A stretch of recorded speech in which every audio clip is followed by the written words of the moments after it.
Welcome to YouTubers United. That was really good. The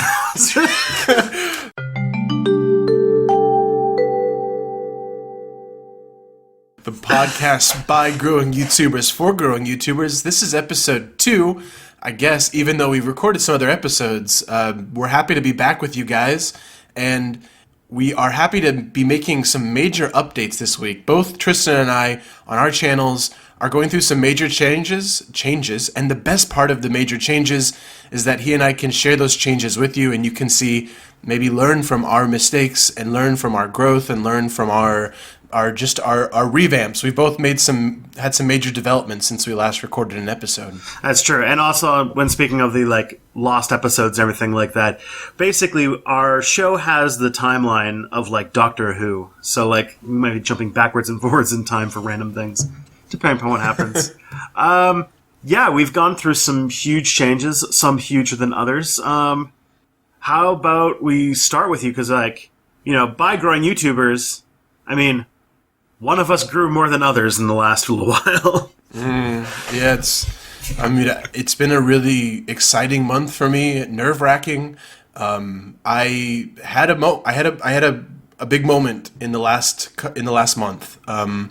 About 3 weeks ago, on election day, actually, my video about the Berlin Wall was posted to Reddit, and the video was already a success in my eyes, but once it was posted onto Reddit, it was on the front page of our videos, not even in the number 1 spot, but in the number 12 spot for the majority of the day.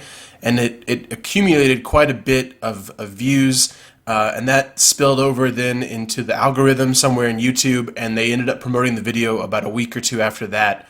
And so my channel went from maybe 12 or 13,000 subscribers to now flirting with 40,000 this afternoon. So it's just been crazy. It's been awesome.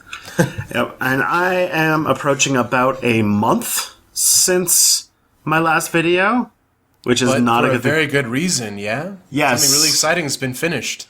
So I am a PhD student at a university in Canada for history, and part of the PhD process that maybe people who don't do stupid things like go for PhDs might not know is that there's this thing called the comprehensive exams, which happens at various points, but for me it's at about the second year of the PhD, and you read books for about a good long while. I started in April, and in November I spent 2 weeks writing tests.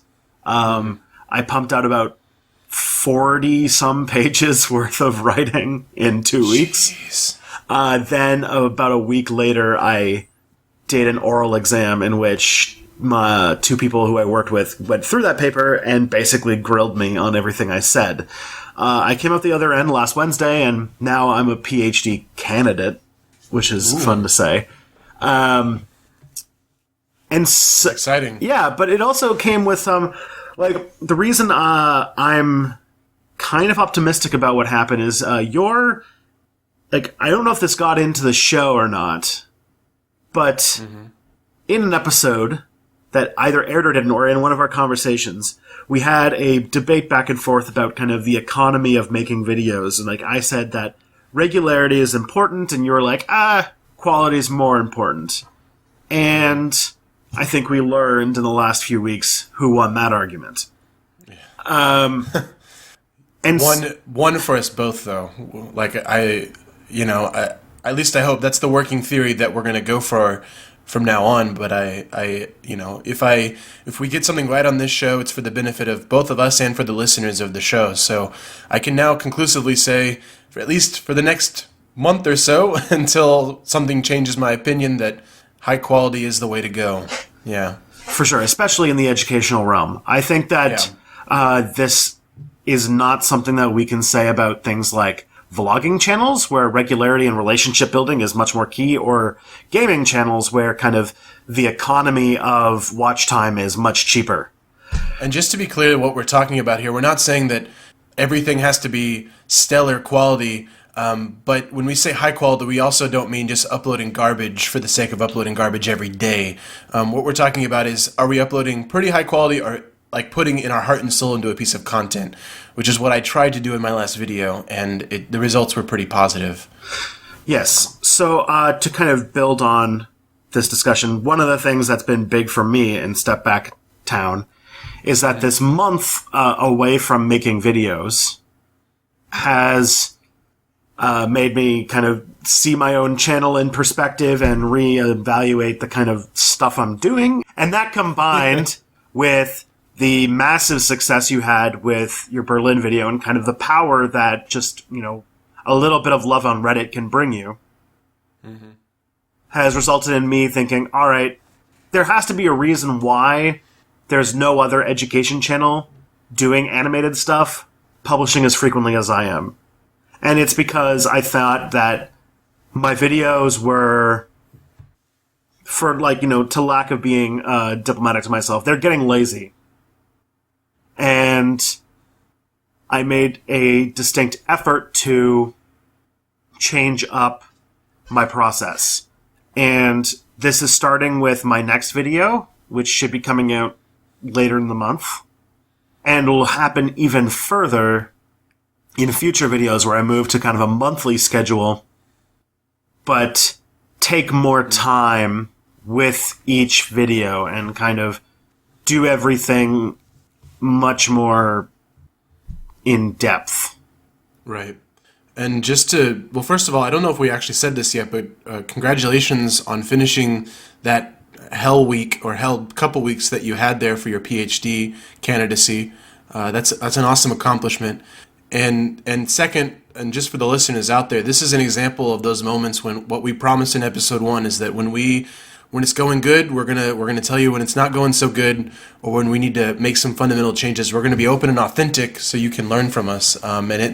And so Tristan, I think it's really cool that you're being so open about this self-criticism you're giving yourself. There's a lot of people on YouTube who are incapable of self-criticism, of introspection, and so you're doing your listeners a favor. You're doing yourself a big favor. I think you're gonna see some awesome benefits from these changes. Tell the viewers what were they seeing and what could they see on your channel in the next couple uploads. What are the most immediate pressing things that you wanna change? Well, one of the things that I think I was getting into is that I was not giving my scripts enough time to kind of massage them.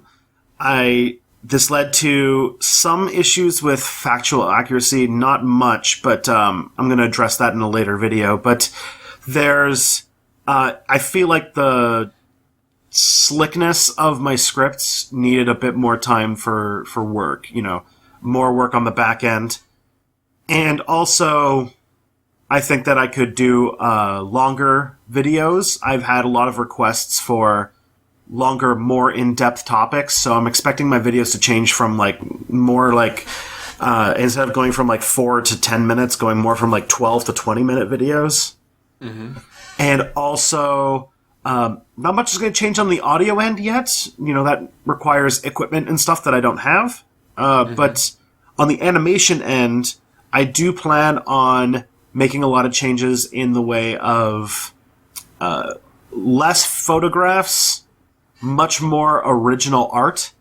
And I did that in a really clever way of kind of hacking my brain, where before I was kind of basing on my animation on the way that our cool uncle Jonathan told us about, where he kind of just does everything all at once together. So he's animating and drawing stuff, and it's all just kind of happening at the same time. And maybe that works for him because maybe he avoids the temptation into laziness better. He avoids it much better than I do. But I was finding if I did all the animation together that I was cutting corners on one thing or another in order to maximize the efficiency of time, of getting the video finished faster. Specifically, even if it wasn't conscious, I would be sometimes using a picture when drawing would have been better, or I wouldn't be making things move, or I wouldn't make them move in a convincing way. And so now I'm going to a process where I am kind of more like a formal animated film, where I'm storyboarding first, which means that I'm making like really basic drawings to kind of map out how the video is going to look. And through that, giving myself a list of assets or things I'm going to draw. But luckily, at the time when I'm deciding how many things I'm going to draw, I don't have to draw it, so I'm much more demanding on my future self, as we all are. Mm-hmm. And then when I'm drawing, I have to draw this entire list of things, and that's all I'm doing. So I'm not, like, drawing as fast as possible to get back to animating, so I can actually be like, I'm going to do this drawing correctly. And I've been learning a lot of Adobe Illustrator to kind of improve on that process as well. It's good. What's funny is when you brought that up to me in one of our previous discussions, I guess it was last Monday, you said, I'm going to start storyboarding and writing out what I'm going to be drawing. It occurred to me why I do it that way kind of automatically. I've been doing like the whole write out the elements that I need, list out the pictures and the things that I need to draw and kind of map out a scene. And part of that's actually laziness on my end of like procrastinating of like, okay, I don't want to start drawing yet because it's intimidating. So I'm just going to write out what it is I'm going to draw first. And so it kind of organically grew from there. That's not important to the discussion, just a little tidbit. But it does mean that you end up doing a lot more original art than I do. Or, well, than you would have otherwise. Yeah, I don't know. My Berlin video the majority of my Berlin video was not art, but rather pictures and video, and then me, my own face. And then, but by using so much of that, I was able to free up myself to doing a little bit more animation. So it worked in that way for me. But in the end, I don't think it's entirely that much animation in that video. It just feels a little bit like that because the video itself is a bit longer. Mm-hmm. Yeah. So the last stage of my animation is actually going to be animation, where I'm in After Effects moving stuff around and using keyframes and stuff. And because I know what I'm doing and all of the assets have been finished, I'm hoping that when it comes to animating that I can put a little bit more care into making things move well and look pretty and really not turn it into an audio file until I'm really happy with the product. That's good. That's really good. I admire that change. I'm working on it myself. I'm still nervous about this next product that I'm going to be putting out before Christmas. Because I think to myself, I had one good video, and there are in history a line of artists of all sorts that had that one hit and then, nothing else ever lived up to it. So deep down I am a bit nervous about being that one hit wonder. And part of solving that is going to be, like you said, avoiding laziness and pushing for a high quality in the animation. So I think we're both going to be working on that considerably before our next videos are up. I will say, though, you have to see things in the longer arc of your career because this isn't your first hit. You've had several decent hits of videos. You've had your UK video and you also had your Islam video. So, don't lose the forest for the trees, right? Yeah, no kidding. I'm very lucky in that way. I've had but one thing I'm going to be talking about later when I'm kind of explaining the analytics of the video that went big for me, and for the viewers that are curious, that video, the Berlin video that I made on my channel, Political Junkie, it's approaching 500,000 views right now. It's been really nice. But one of the things that set it apart from my other quote-unquote hits is that the Islam video got about 7,000 likes or something, 7,500 likes over the course of 500,000 views or more. And this Berlin video, it still has less views than the Islam video, has almost 14,000 likes. So the extra work has been paying off, at least in positive interactions. That attitude, that tip that sounds so cliche you get from so many different YouTube advisors and people talking about making videos is always aimed to do something better and to improve. And that, at least in terms of audience reaction, has been a positive thing for me. Yeah. But yeah, I definitely am not. I'm not taking for granted that this was a nice success for me. Anyway, how you've been also promoting yourself, or at least broadcasting your working process, your workflow on Twitch. Is there anything you wanted to tell the audience about that? What's the logic behind kind of showing off the back end of your production? Well, this is an experiment. I just started up this week while I was doing a lot of drawing for a few days, and the idea behind it, and I've been tempted when Twitch opened up this way where, because Twitch is like a platform where everyone thinks you stream playing video games, but they actually have like this creative section where you have people streaming themselves, like doing art. And I thought that this would be a way for people to get a peek behind the scenes and also have another way for me to interact with my viewers. And I did it a couple times. And also, my wife was at work, and she really liked watching me do the art as well. So she was really encouraging of it. And I guess it was a way to do a few things. One, talk with subscribers. And if I can grow this process out a little bit, maybe that'll happen more often. Two, it gives me a little bit more like enthusiasm while I'm doing tons of long hours of animation. It's kind of one of the more tedious parts of the job. It is. And so it was a way for me to kind of encourage myself to do long stretches of work. It sounds like something that would be perfect for the community tab once that's actually given out to all the other smaller YouTubers. For those who are listening who don't know, YouTube announced this new feature to some of the bigger YouTubers. Vlogbrothers is the one that I can think of off the top of my head. There's this new tab on the YouTube channel homepage. There's home, videos, and now there's going to be a tab for community where creators can post unlisted videos that are maybe just like Q&As or talking directly to their community, to their audience, links to other websites, or in this case, maybe linking to your art process, linking to your Twitch accounts, and encouraging your community to watch and participate in your creation process. It seems like it fit in there pretty nicely. Yeah, though I was concerned when I first thought of it because there are things about like, well, what about spoilers? And then I'm like, okay, well, history is not exactly something that you can spoil. And also, it's not like, even at the best, it's going to be a very small percentage of my subscriber base that actually watches the streams. Mm-hmm. And also, honestly, like for them seeing the behind the scenes stuff, even the people who are watching, they're going to watch the video anyway because they they'll want to see how it all turns out. Mm-hmm. So, I think it's a good idea. I think I'm going to have to do some experimentation with how it will play into my workflow and my schedule, but if I can afford to do it, I'll do it. Great. Anything else we need to talk about with Step Back 2.0? I've also changed my Patreon process as well.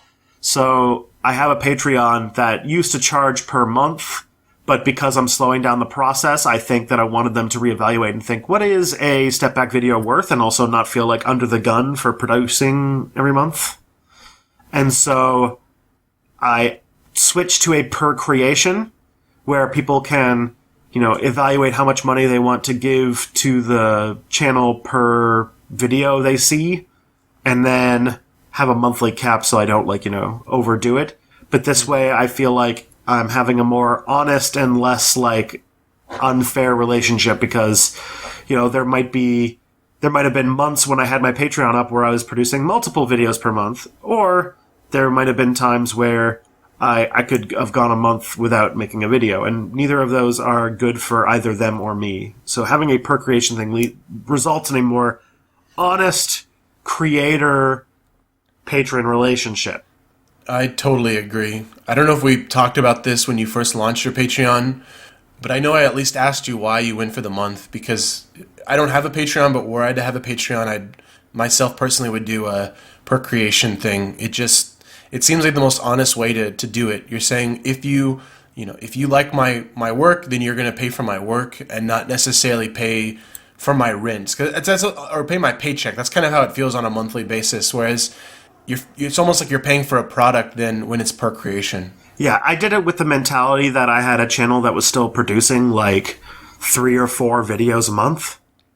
And so I thought that monthly would be a little more palatable in that case. But then, as soon as I got crowdfunding, I got the Adobe suite and everything, and my production cycle started to really slow down because of the new semester. So it's never really worked out in the way I wanted it to. So just on a technical level, how do you make that switch? Like, do you lose all your patrons when you make that switch, or are people able to change their... Nothing changes. The patrons stay the same. The amount they put in is the same. It just like flips. It's like a little change on your profile page. And then when you make a video, you have to post it on your Patreon feed with like and check a box that says it's a paid post, which means that you made a thing that people are going to pay you for. Oh, okay. Besides that, like, I needed to, of course, tell my patrons. And so I made like a big blog post on my Patreon feed, and I emailed all of my patrons individually about it so that, they won't be surprised when they get charged for video. And I accidentally, they got charged at the beginning of December, since we're recording this on December 4th. Mm-hmm. So I'm probably going to make my next video a freebie. Oh, that's nice. And then in January, I will, I'll start with the actual, like, paid posts per thing. Cool. Excellent. So this is going to be our new segment on YouTubers United Step Back 2.0, and watching your growth, seeing how this goes, and investing in your project, and hopefully learning from it. Yes, because I'm transitioning into another phase of my life. Like, the entire time that you've known me, almost the entire time that YouTube's known me, I've been under the gun of this test. And now, like, next semester, I'm moving into a context where I'm working on projects that are more long-term, which means that I have a bit more time to dedicate to this, especially because the kind of comprehensive exam process is designed to, like, put you under pressure and make you freak out a bit. So this is, being outside of that, I hope I can, like, be a better step backer. Awesome. So, tell me, Will, a little bit about the kind of nuts and bolts of your big day. Well, big day. Yeah, so one of the things that we agreed to when we started this podcast was to be as open with you guys as possible, right? So Tristan and I told each other, if we're going to do this, we want to be open with the audience. So I want to be as open as I can with you guys. And one of the dreams of many YouTubers, I don't know if it's the dream of every YouTuber, but it's to get on that front page of Reddit videos, because that's where a lot of the big YouTubers automatically go when they post something. And it's it's something that can build an audience literally overnight in the course of some people like Grade A Under A, or what's that, Hydraulic Press channel. And some of the bigger guys like CGB Gray or Kritskasakt, I mean, the moment they post a video, people are fighting for that karma. And so, like, to be in that position of guaranteed views and guaranteed community is obviously appealing. And so for me, just to be on the front page of our videos was always something I wanted, but because I was focusing so much on politics, it wasn't possible. And probably my video quality wasn't high enough to get me there anyway. But the idea is on the subreddit for videos, you can't post politics. That's rule number 1. You can't post politics for the last 10 years. And so I didn't. My Berlin video was about the politics of, well, like almost 100 years ago. And so when I was actually doing my election live stream with Christy Winters in Cologne, I noticed that I was getting lots of views all of a sudden on the real-time analytics, and I didn't know why. And I thought at first that it was the YouTube algorithm. I just assumed it was. But I thought just for fun, I would check Reddit videos. And it turns out that, yes, my video was sitting in like slot number 12. And the video views started to pour in, the comments started to pour in. And so I have some analytics that I want to share with you guys. First of all, I should just say that if you happen to get a video to the number 12 spot of our videos, and I think at one point my video was number 7, that was the highest it ever went. It never got to the number 1 or the number 2 slot. So this is if you do kind of, average on our videos. I pulled in over 50,000 views in that day while it sat there, which is just incredible. It did some good things for me and some bad things for me. So let's talk about the bad things first. Bad comments. So overwhelming, the comments were positive both on Reddit and on YouTube natively. But there were some pretty scorchingly bad comments, and I don't just mean like constructive criticism, but like personal attacks. So someone typed out, F your chauvinism, Will Fox, and they didn't use F, but, that word, which I don't know. Yeah. Are we family friendly on the YouTubers United podcast? We're at least general audience, so... Okay, so I won't say it. But you can imagine. And then, some of the comments that came over, the subject of the video was about Berlin after the Second World War. And some people were saying that the suffering in Berlin was deserved by the Germans. And some really crazy stuff about, women deserving their punishment. Crazy things that no one should have to read, that I went ahead and deleted. So there was a flood of negative and positive comments, more positive than negative, but the negative were there. So that was one thing. The second negative thing is that it really took a hit it really hit my audience retention. So I was sitting at around 50-51% audience retention on a long video. Average watch time at that point was about 8 minutes on the 15-minute video, and that was blown down to 34%. So Reddit is full of a lot of people that are just browsing, and if they get bored, they just click to the next thing. Reddit's full of links. So a lot of people were doing that. My audience retention dropped by about 15% on that week. It's recovered since then, but that was a negative thing. And the number of dislikes in comparison to the number of likes also went up. So those are the negative things, but those are heavily outweighed by the positivity. Number one, I mentioned before, lots of positive comments. Second thing, a lot of subscribers. So up until that point, it was the best day I ever had in terms of subs, 1,477 in a day, which was amazing to me. I remember for a year dreaming of 100 subscribers, and I was getting that in, half an hour. Just, something inconceivable to Will a year ago, and I'm speaking about myself in the third person, something inconceivable to me a year ago became a reality in a matter of minutes because of Reddit. So that was incredible. Another thing that it did was it sent a message to the YouTube algorithm. The video was being shared not just on Reddit, but obviously I think that was probably the strongest signal that my content was a shareable piece of content. And so my views after the Reddit post went down, but not long after that, I'd say about a week after that, I went out to dinner with my wife at some point, and we came home and we were sitting with her family, and I just opened up the YouTube app because it was the evening time and everyone was kind of calming down watching TV, and I noticed that while we were at dinner, the video had begun to get 4,000 views in an hour, and that we could turn on the real-time subscriber count and just watch it go up. And it was just incredible. And over the course of the next week or so, it didn't stop. One day I went to bed, I woke up the next morning and saw that at about 3 a.m. my time, which is Central European time, that the video was getting 12,000 views an hour. Just crazy. And when you see something like that, it's hard to wrap your mind around it.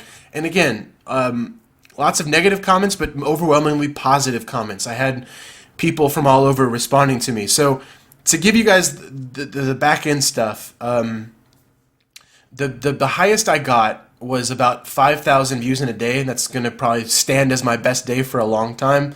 But in terms of the Reddit post, audience retention, lots of negativity, but also lots of positivity. But in general, the main takeaway is that it sends signals to the YouTube algorithm that this is a video worth promoting. And so after being on Reddit, and to this day, over 90% of my views on that video have come from the homepage, the YouTube homepage, which if you listen to other YouTube experts, not that we're YouTube experts, but if you listen to YouTube experts, that's what they say is the cream of the crop, right? If you're on the homepage, if you're getting what in analytics is called browse feature views, then you've done something correct that YouTube really likes. So overwhelmingly positive, a great month, and I just hope that I can live up to the expectations of this new audience that I've been bestowed in the last month. Yeah, it's super cool. My mind goes to like airline logistics YouTube channel Wendover Productions, and I'm hoping that like the lesson from this is not to like let's just make a lot of videos about Berlin and the Berlin Wall. But No. I will be returning to that topic because I like it, and I have some other material to talk about Berlin, but that is not like. And to be fair to Wendover, he does like every every second or third video is, yes, planes. but he does a good job with that topic, and I kind of hope to recreate that a little bit, less on the Berlin stuff. But I plan to do maybe 2, 3, or 4 videos now that have nothing to do with Germany or Berlin, and then return to it at the appropriate time. So I definitely want to keep a level of diversity on my channel. I don't want to set the expectation that I'm the German politics guy. Absolutely not. This also made me think about, like, I was looking at my own analytics and, like, what sources things come from. And I'd be interested if there's, like, a discrepancy here between your sources of traffic, maybe even before the moment, and what kind of things can come from. Because, like, one of the things I noticed through scouring stuff is that I get most of my views seem to be coming from people who are already watching my own stuff. Mm-hmm. Like, when I look at, like, people who found my videos through areas that are not, like, my own channel or my own, like, you know, browse features from my own videos or subscriptions or things like that, really make up about 16-17% of my total traffic. Mm-hmm. And I'm wondering if that's distinct or if that's just normal. So I'm looking at it right now, and let's see. So on the Lifetime, the video was posted on the 30th. Let's see. Other YouTube features is the main thing. Other YouTube features and direct or unknown are the main sources prior to the boost. So I don't know exactly what that means, but no, actually, I'm sorry. The biggest before the boost from Reddit was external, which is, I know sounds weird, but it was on a couple other subreddits first. Before that, the main traffic source was my subscribers in the first week or so. So it's hard to say. It looks like pretty much I was riding the external wave, but you can see this huge spike on the 7th and the 8th from Reddit. It drops back down, and before the algorithm really picks it up, it's still just external and direct, suggested videos picks up then afterwards. So basically it goes subscribers, external, big boost of external, suggested, and then boom, browse features kicks in about a week after that. In fact, the 8th to the 15th. So, I mean, literally, 7 or 8 days after Reddit picked up my video, the browse features kicked in. Because, like, for me, browse features makes up, like, if I look at all of my watch time all over, makes up about 21% of my watch time. Okay. And the top 2 are suggested videos and YouTube channels. Mm-hmm. And if I click on the suggested videos, about nearly all of them are from my own videos. With like a small, talked about this. With a small side thing with like your video that we did on Islam and the video I made on Jonathan's channel about Canada and the United States. Right. Well, I guess the first thing is that at least it shows that the people that watch your videos like them enough to watch more. The question, of course, is how do you take the next step to getting that browse feature traffic? And the only thing that I can say that really might make the difference with my Berlin video, what I think the difference was the session time. And we're going to talk probably about watch time tricks in the third part of this podcast, but just to put it shortly, the current watch time on that video alone is over 8 minutes. And I know that one of the articles that I've promoted on this podcast before, which we can link to again in the show notes, is about Vice. And Vice experienced their biggest growth when they were posting videos that were getting over 7 minutes of watch time on average, and they were posting those pretty often and consistent. That's when they went up to a bajillion subscribers. So I imagine that, at least for me, the first part of that equation, watch time itself, an 8-minute session time, probably is one of the major contributing things. What I don't know is, was that the key? Like, would YouTube have picked up the video without the Reddit boost had the watch time session been that long? And I don't know the answer to that question yet. We'll have to wait and see. It's looking like my next video is going to be about as long as Berlin, and it's going to have Donald Trump's face in the thumbnail. It's not about him, but it's part of a series that's leading up to him. And so I imagine that won't be allowed on Reddit videos, which means that we might have a test case to see what the difference is. If the watch time is still 8 minutes, but there's no Reddit boost, we'll be able to see if the YouTube algorithm still promotes that video. Yeah, though I imagine, though, there's something to be said about, like, you have people coming, watching your video. Like, I think it all just kind of feeds into each other. It's all super complicated. Like, to make, like, a regressive analysis on it would be super difficult. Right. There's people who dedicate a lot of time to it, but in a lot of cases, I think it's voodoo. Certainly. I mean, YouTube wants us to keep guessing, but, I mean, the one thing that we know is that all levels of interaction, but especially if people are watching and then subscribing, and I'm assuming that, like, certain links, if certain links are sending traffic to your video, that sends really good signals to YouTube. I mean, there's certain things that are almost guaranteed to give you some traffic. There was another video that I was looking at, like, that does the opposite of what I'm talking about. So it's missing another factor, and that is there's a song that I listened to recently that I found on Reddit videos, just a song, and it got a bunch of traffic from Reddit because it was like the #1 slot. And I've kept an eye on it because I've gone back to listen to the song since it was on Reddit, and the traffic has basically dropped down to nothing. And it hasn't changed since it was posted on Reddit. And I can imagine that's because the song's only like 2 or 3 minutes, and it's not leading people to subscribe and to watch more content.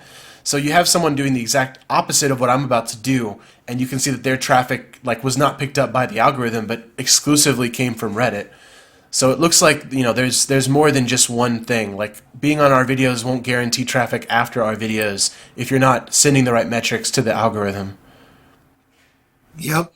I don't know how. I think you have a better grasp on the algorithm than I do for obvious reasons. Well, I mean, I'm shooting in the dark as well, but I'm just trying different things. And I think part of the Islam video's success was that it was actually tailored for search engines. So I'm still getting views on it, not because of suggested videos. I don't think I'd have to go look, but because it's being searched for. So I actually didn't set that video up with the intent of it going viral, but of it building views over time. The Berlin video is different. I think I am ranking for Berlin Wall if you go look, but the intent was to create something that people wanted to click on.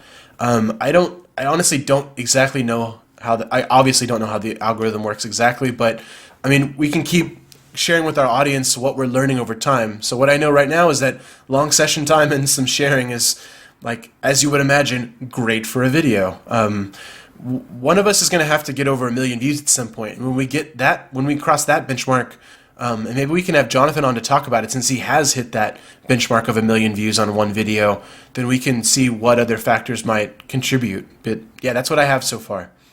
Yeah, it's really interesting. I think, like, there's something to be said about, this is kind of going into other discussions that have happened in other YouTube guru circles of longer videos getting more reward through these algorithmic processes, because YouTube's kind of going on this trajectory. When they started with, like, views, and they were focused on viral videos and, like, that kind of thing. And when they started, it was they rewarded things based on views, which meant that they focused on clicks, which led to, like, a lot of, like, the boob thumbnails and things like that led to a lot.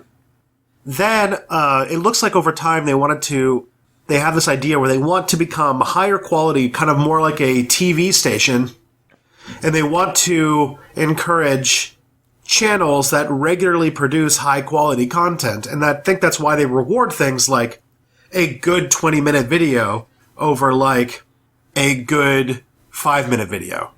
I think there's more to it than that. I think that YouTube is, I don't know, this is my own personal theory, but if you look at the YouTubers who have been complaining in the last couple of weeks about their views, you have PewDiePie and H3H3, and I think Boogie2988 jumped in on it at some point, but PewDiePie and H3H3 are both producing videos that are above 10 minutes, and yet their views are dropping. And I think that the regularity question is becoming another thing for YouTube. It's not about as regular as possible, so daily content or every other day might actually be going out of style. I don't know, but it could be that YouTube is valuing things that are more programmatic, like more like Netflix. So once a week, really high quality. If you look at the channels that have been doing really good in the last year, at least what I've noticed, what in our genre, the Real Life Lore, Windover Productions, I was given a history channel yesterday recommended to me, Zephyrus. I never heard of him before then, but he's gone from like 10,000 to 100,000 subs in a month or something crazy. And he's producing non-regular content, but high-quality content, and then almost like an episodic thing, like you'd see on a television series. So if you start to think of your YouTube content like Breaking Bad, something like that, where people are coming back regularly, but not necessarily every day like PewDiePie, where a large percent of your subscribers are watching when you upload because they know for a fact, or they have a high inclination that it's going to be good. I think that might be where YouTube's headed, but that's just my hunch right now, looking at the landscape as it stands today on December 4th, 2016. So then, could we infer then maybe that there's a possibility in the future of YouTube channels having seasons where they because regularity of weekly is important, but high quality also important. So would it be worth to take a bunch of the year off and not make videos and then produce 13 to 20 videos weekly for one period? That's fascinating. I have no idea. I'm not going to try it out, but that's an interesting theory. I mean, it could be. What I can say from my Berlin video is that the views have been dropping consistently for the last couple weeks. It's still doing great. I'm happy where it is. If it doesn't get any more views, fantastic. It did wonderful for me. But I noticed about the 4-week mark is when things really died down. And I think I noticed that with my Islam video as well, that after about a month, maybe 5 weeks maximum of doing amazing things, it dropped back down. So that would point in the direction of a Kurzgesagt, right? Because they're doing once every 4 weeks. CGP Grey is doing about once every 4 to 6 weeks. That might be the ideal range for YouTube now, but then again, that does brush up against certain things. YouTube wants minutes watched, and so if everybody started only uploading once in a blue moon, that would not be good for YouTube's overall watch time. That it couldn't be. YouTube needs PewDiePies and H3H3s, so there has to be some sort of a balance. If you think about the old thing of if everyone in ancient Greece was like Socrates walking around philosophizing all day, then society would just break down. In the same way, if everybody only creates videos once a month, then YouTube breaks down. They need their daily vloggers. They need their Casey Neistat. So I don't know, but it's interesting. It's interesting to see how it goes. Another aspect that's important probably is pay content, like high quality producers who are from television. So the Jimmy Fallons. I think Boogie2988, and again I can link to that in the description in the show notes. But he had a video where he was talking about YouTube trying to become profitable and YouTube pushing the content on the trending tab that is paying to be there. And so I think those are probably the two trends for 2017 that we have to watch out for. Posting frequency, the rules of that are changing. The ground is shifting on the length of videos, and the ground is shifting on what is YouTube promoting. And it might be that YouTube's going to start, not promoting so many PewDiePies and start promoting more Jimmy Fallons in the next year, which, if you're an independent creator, doesn't sound great. Yeah. All right, so let's talk about Vsauce. Yeah. So I don't actually, this is kind of a surprise you gave me about how it just says the Vsauce watch time trick. Yes. So let's hear about this. So it actually plays perfectly into our last conversation about watch time. So if you're not familiar with the YouTube algorithm and these terms we're talking about, watch time on a video is different from session time. So watch time on a video is obviously on an individual video. How long are people watching? The session time, which we don't know, but we know that YouTube values, is after they're done watching your videos, do they stay on YouTube? Do they continue watching more content? If you look at Vsauce, he has long videos already. I think back in the heyday where he was posting, once every couple weeks, his videos were averaging 1 to 4 million views. And it's because he was, I think part of it was he was hitting that at the right time with watch time. He was, putting up videos that were over 10 minutes long. And what they did on their most recent uploads, so Vsauce is expanded. It's not just Michael on Vsauce 1, but Vsauce 2 and 3. I forget their names. Jake, I know, is one of them. Kevin is the second one. Kevin, you're right. They uploaded about 2 weeks ago now 3 videos on a similar topic. All of them talked about Mars.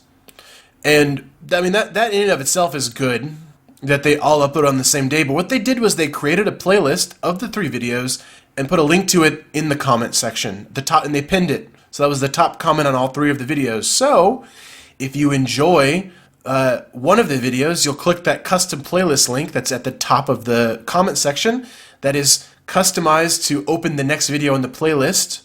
And thereby, what they're initiating then is not just a 10-minute watch time session potentially, but a 30-minute watch time session. And God forbid they go and watch more Vsauce videos after that. So they're promoting those 3 channels and just accruing what I can only imagine is a blah blah of watch time. I can't even say it because I'm sure it's that big that it's worthy of such language.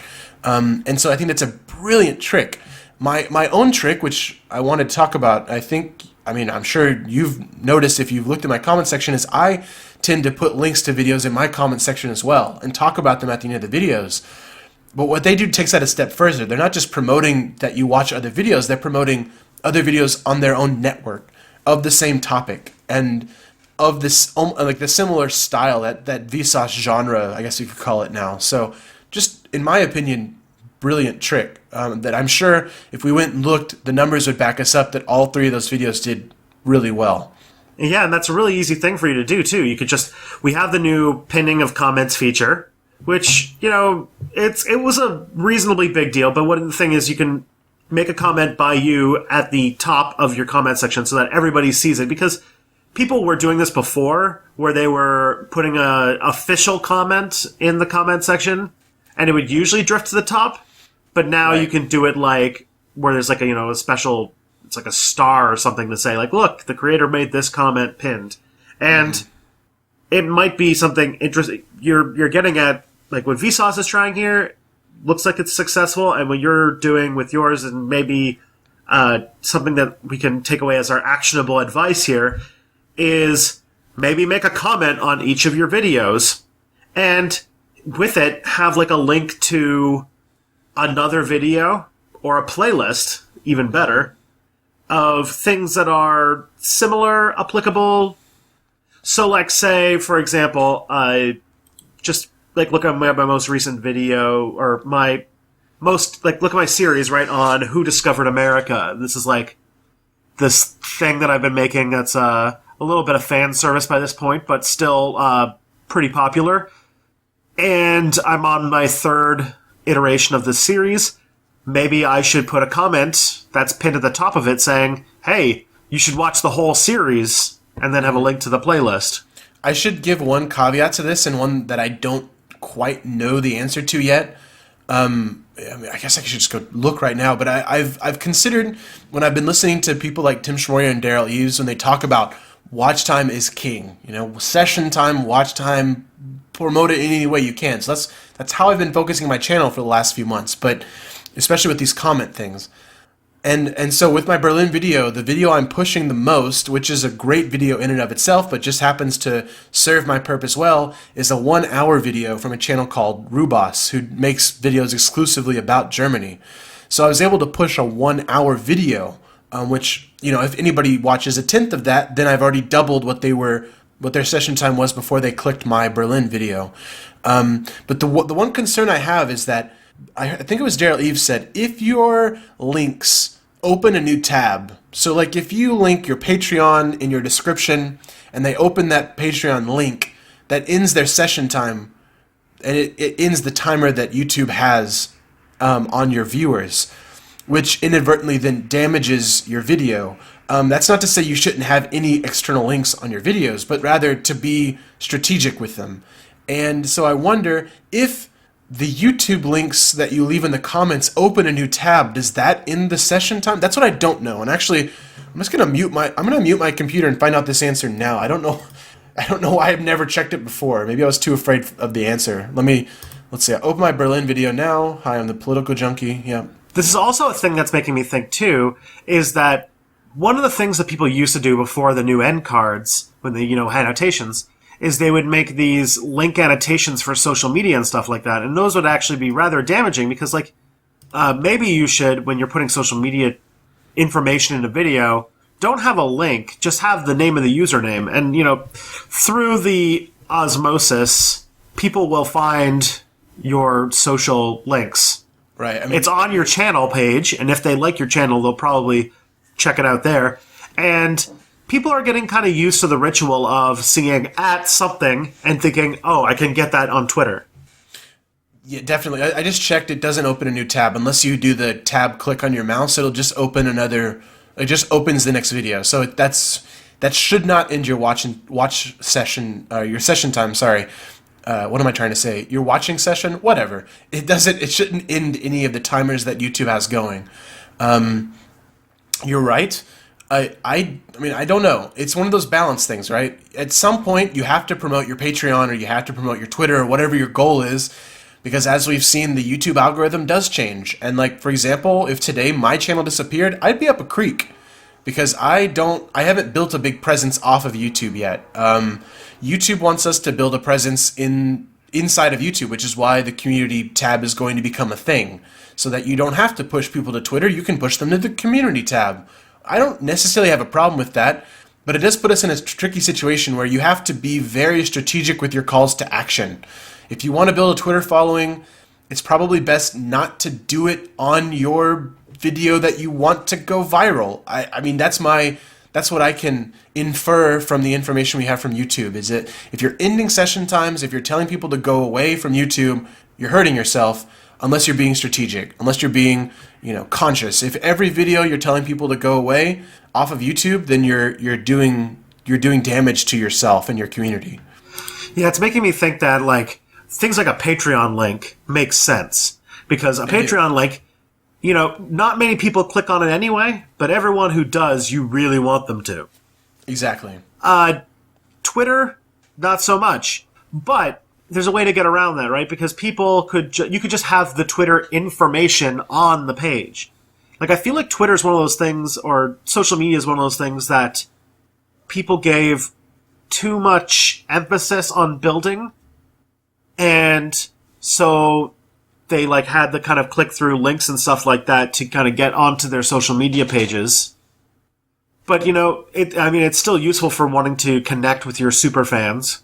Yeah. But I feel like the people who are going to follow you on Twitter are going to find a way to find your Twitter.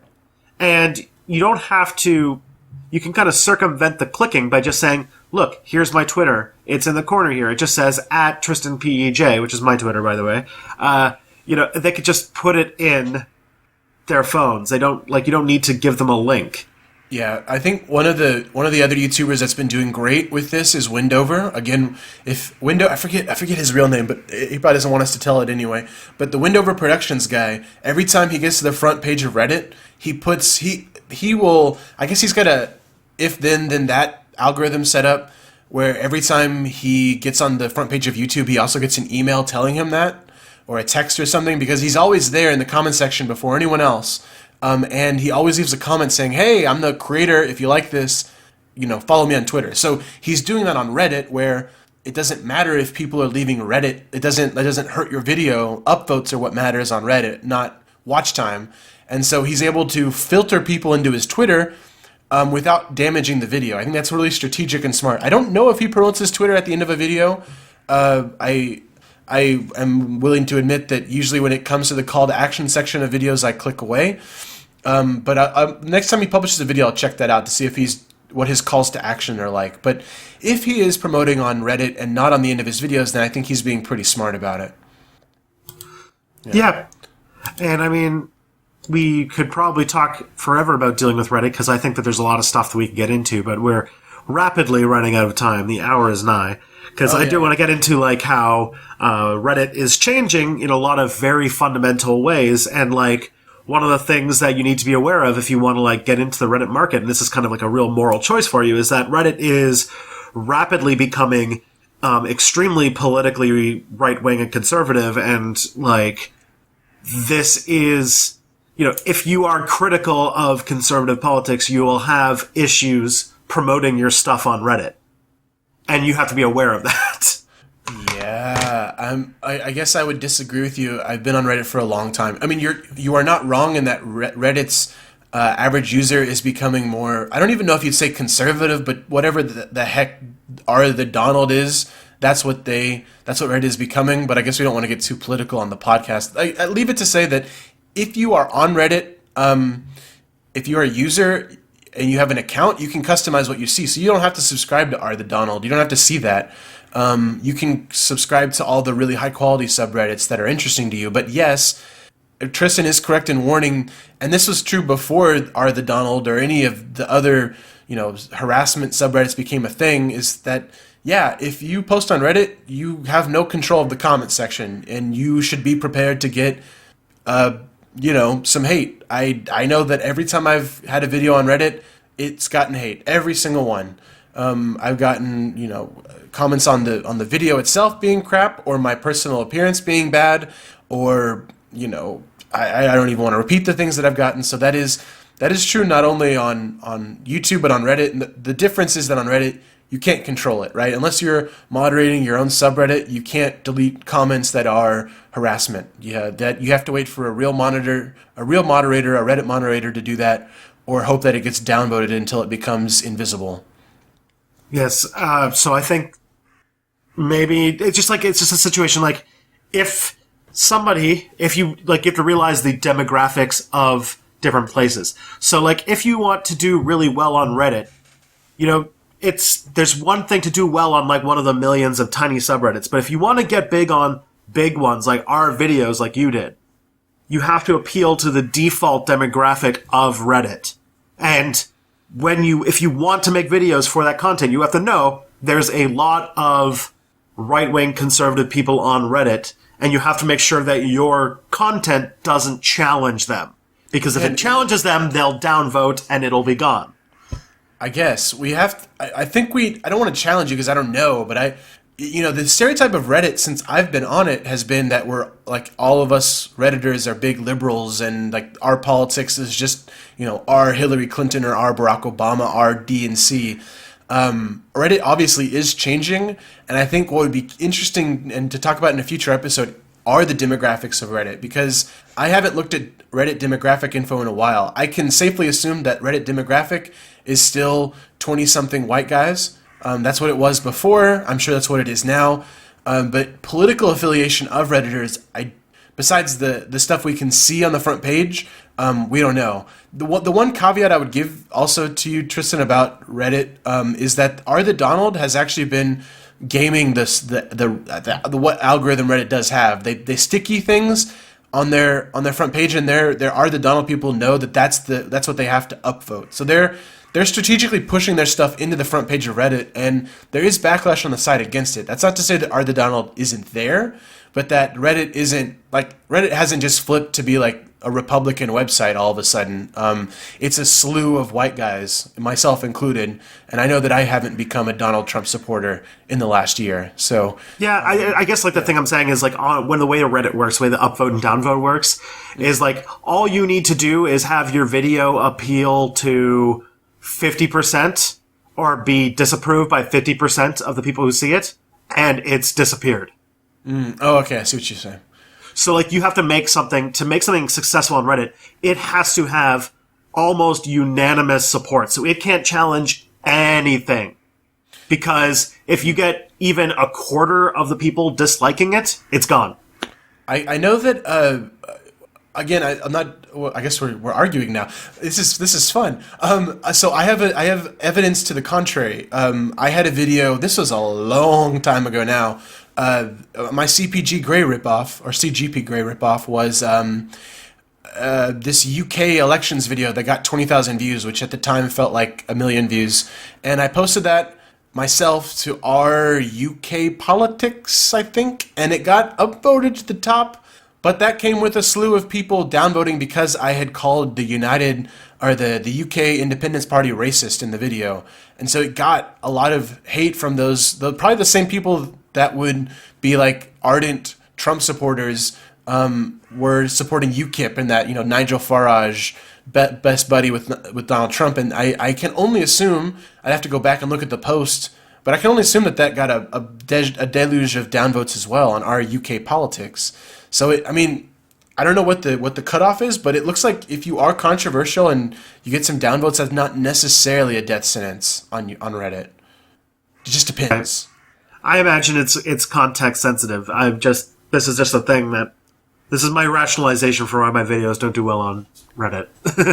Well, you'll get there. I mean, look at Jonathan. He and I are about the same size. He's done a considerable amount of growing without Reddit. And to his benefit, because he's built up a nice community. So, yeah, of course everyone wants to be on Reddit. I'd like to continue to be on the front page of Reddit videos, and despite the fact that I have a love-hate relationship with the site, I have been on it for a long time. I still continue to go there every day, and I think it's worth the investment. But it's also very hit and miss. It took me over a year and a half to get on Reddit, like on our videos for the first time, and it could be another year and a half before I'm there again. It's like the YouTube algorithm. It's hard to know what Reddit thinks and what Reddit wants. That's just the site and the nature of the site. All right, I think we'll call it at that. Have a good one, everybody. Yep. Bye. Hey! Before we say bye, everybody, we should say follow us on at YT United Podcast. You can email us ytunitedpodcast@gmail.com, ytunitedpodcast.com, and any social media with YT United Podcast. You can find us. Send us your questions for our Q&A next week. Yeah, it'll be fun. Take care, everyone. Bye.